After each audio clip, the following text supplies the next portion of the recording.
This is Pranav Guha Thakurta from EduTV. Today we have an expert from the education industry. She is Ms. Khambatta, Ms. Nargish Khambatta. Ms. Nargish Khambatta, Principal and CEO of GEMS Modern Academy and also the Vice President of the Education Division. She is the recipient of the first ever GEMS Exceptional Head of a School Award 2018. With a master's degree in microbiology, she made the transition from teaching to educational leadership, having spent over 32 years in the field of education. An avid proponent of positive psychology in education, she has been a panelist and presenter at 4 international IPN conferences in USA, China, and Australia. Prior to joining GEMS Modern Academy in December 2009, she has worked at elite educational institutions, all well as large public schools, and has spent meaningful years at the prestigious Duni School, Dehradun, the Indian School, Muscat, which is one of the largest schools, and Sophia College, Mumbai. Ma'am, welcome. Thank you very much. Pleasure to be here. Ma'am, we want your advice for students, teachers, school leaders, and even parents. Ms. Nargis, what all we can reimagine, think ahead, during, and after disruption. First, thank you very much for inviting me to speak to you. I must say that currently, and I can say this confidently, there are no experts because we're all in this together. We're all feeling our way through this, and I think we're all evolving in terms of our practices. I agree. But based on my own experience with the cluster of schools that I am fortunate enough to serve, I think there are some insights to be gleaned. And if we're saying during, I think one of the most important things we need to keep in mind is the well-being of children and teachers. From a student's perspective, I think the well-being factor is really important. They are the most impacted, I think. Their minds are young. They haven't really formed their intellectual ability in terms of processing what is happening around them and being able to deal with it. And so they are the ones who are most flummoxed, most bewildered. And I think it's our responsibility as adults to try and give them some sort of perspective. And, you know, the movement from the VUCA world to, you know, making sense of what is happening. Having said that, I think the resilience of the students is shining through. They're eager, they are wanting to know how to grapple with this. What they are missing is the social element. Right. That bit of socializing that they are really, and I'm sure everybody will agree with me. And so as a school, what can you do? As teachers, what can we do to ensure that they get that experience? And in my humble opinion, I think we can do 3 things. One is that instead of the teacher really coming forth to lecture, you know, the mistake we're all trying to make really is to replicate the real classroom into an online classroom. And we're trying to have all synchronous classes or, you know, and that's what's not really desirable because they're 2 different things, completely different things. And so I think for teachers to be mindful of that and to allow students it doesn't matter at the end of it whether you've covered the curriculum or the syllabus content that you were meant to.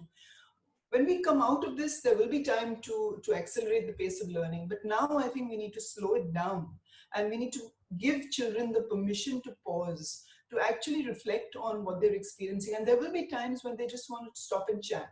And there will be times when they just want to, you know, take a break and talk about what they're experiencing. And we should allow that as educators. The second thing I think teachers should do is not really bother so much about explaining everything because the tedium of, you know, explaining online is too much. And so they should flip content and allow students to be self-organized learners. And I think if we allow students to be self-organized learners, very, very quickly, they will pick up the nuances of what it means to be self-responsible for their own learning. But nobody expected that we'd be thrown in so quickly and thrown in at the deep end. And I must say, educators are doing a marvelous job at getting their act together. So that was for students. I think for teachers, similar sort of advice, slow down the pace, give the students an opportunity to digest and assimilate what's happening and move at their pace.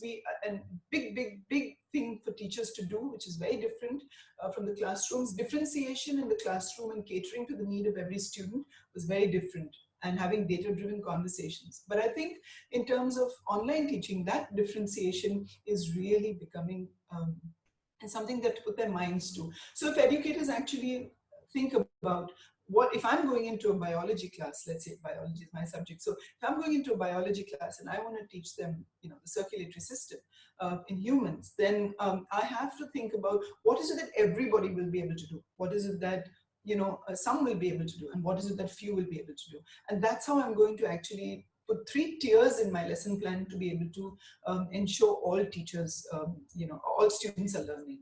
Thank you. So I also think that along with differentiation and flipping lessons to allow students to move at their own pace, I think the other important thing that is necessary for online learning is to put your learner cap on and to think that, don't think, what am I going to teach? But think, how are my students going to learn? Then your flow to your lesson plan will be simple and easy, and it'll factor in, the learner's perspective. That's, I think, really important.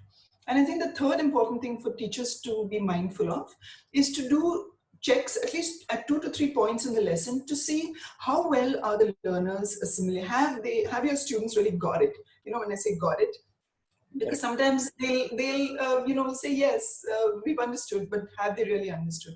And there are some amazing edtech tools out there in order to do group evaluation and then to be able to remediate when something is not right. So I think that's for teachers.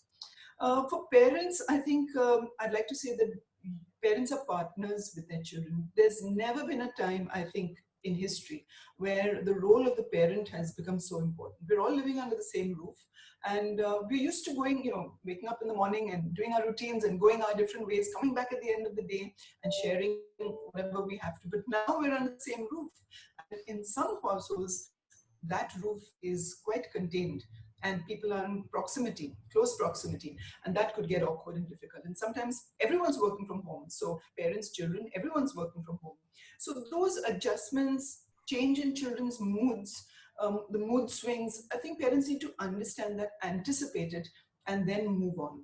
And I think for parents, it's really important to be, they're not the teacher, to understand that very clearly, but to be able to be there, especially for the younger children, to be able to be there if a child is struggling with something, to step in after the class is over, after the day is over, and say, let's try and see how we can resolve this. And if the child is still not understanding, then I think if the child is really small, the older ones, they reach out to the teachers themselves. But for the younger ones, I think the parents can reach out to teachers and say, I think my child needs extra help. And teachers being teachers, they will do everything in their capacity to make children happy and enjoy. My hats off to the teachers. I think they are true warriors in this and true heroes. So that's during. After, I think, the analogy that I'd like to bring is, when you walk from a dark room into a bright room, how your pupils take time to adjust, to get used to the bright glare. So I think that's what's going to happen. We're going to be so used to being immersed in this digital world that it's going to take us some time. And we're learning online etiquette. Our children are learning online behavior etiquette and manners. And when they come back to school, I think there is going to be an adjustment period. And again, I think that's the time educators will have to really be mindful of a well-constructed back-to-school program, which will enfold the children, allow them to talk about their experiences.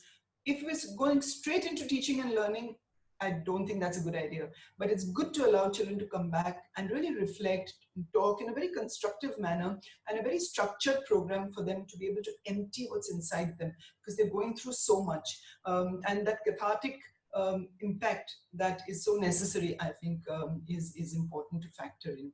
For teachers, I think they'll jump straight back in after the hugs and the high fives and the joyous sharing. They'll jump back in, because teachers are one of the most resilient breed of human being that I've ever come across. So I think that's the after. Yes. I would like to thank Madam Nargish Khambatta, the CEO of GEMS Modern School. She's also the principal, and I'm sure her advice will help students, parents, teachers, and school leaders. Thank you, ma'am. Thank you for joining us from Dubai. Thank you so much, ma'am.